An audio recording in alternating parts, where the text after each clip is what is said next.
गजाननाला वंदन करून, मातपित्याला नमन करून आज मी तुम्हाला गीतेच्या 13व्या अध्यायाचे महात्म्य सांगत आहे. जे श्रवण केल्याने सर्व दुःखातून मुक्तता मिळते, घर धन धान्याने भरून जाते. ओम नमो भगवते वासुदेवाय. ओम नमो भगवते वासुदेवाय. ओम नमो भगवते वासुदेवाय. हरये नमः, हरये नमः, हरये नमः. महादेव म्हणतात, हे प्रिये, तिला कोणत्याही प्रियकराचे दर्शन झाले नाही. तेव्हा ती त्या वनात निरनिराळ्या प्रकारचे आवाज करून शोक करू लागली. चोहीकडे फिरणाऱ्या त्या वियोगाच्या दुःखात शोक करीत असलेल्या त्या स्त्रीचा आवाज ऐकून कोणता तरी एक निद्रस्त वाघ जागृत झाला आणि तेथे ती स्त्री शोक करीत होती त्या ठिकाणी उड्या मारीत गेला.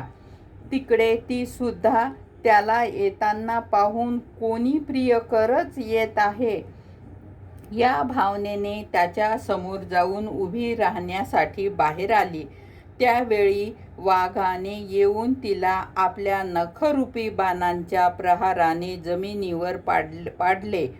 या अवस्थेतही ती कठोर आवाजात ओरडत म्हणाली, अरे व्याघ्रा, तू कशाकरिता मला मारण्यासाठी येथे आला आहेस? प्रथम ते सर्व कथन कर आणि नंतर मला मार.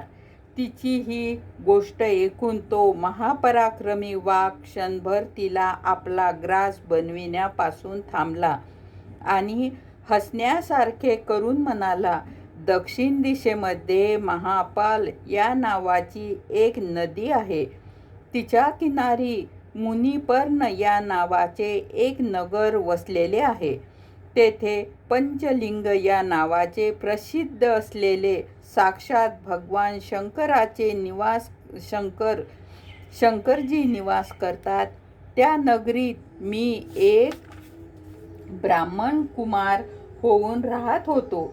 मी नदीच्या किनारी एकटाच बसून राहत होतो आणि त्यांच्या यज्ञाचा अधिकार नाही अशा शोकाकडूनही यज्ञ करून नेहमी त्यांचे अन्न भक्षण करीत असे.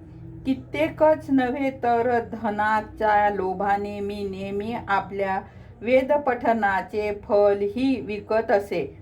माझा लोभ इतका वाढला होता की मी दुसऱ्या भिक्षुकांना शिव्या देऊन घालून देत असे आणि स्वतः दुसऱ्यांना न देण्यास योग्य असे धन ही मला दिले नाही तरीही घेत होतो. कर्ज घेण्याच्या बहाण्याने मी सर्व लोकांचा छळ करीत होतो.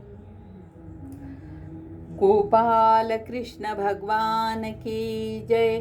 हरये नमः, हरये नमः, हरये नमः. राहिलेला अध्याय आपण उद्या घेऊ. ओम नमो भगवते वासुदेवाय.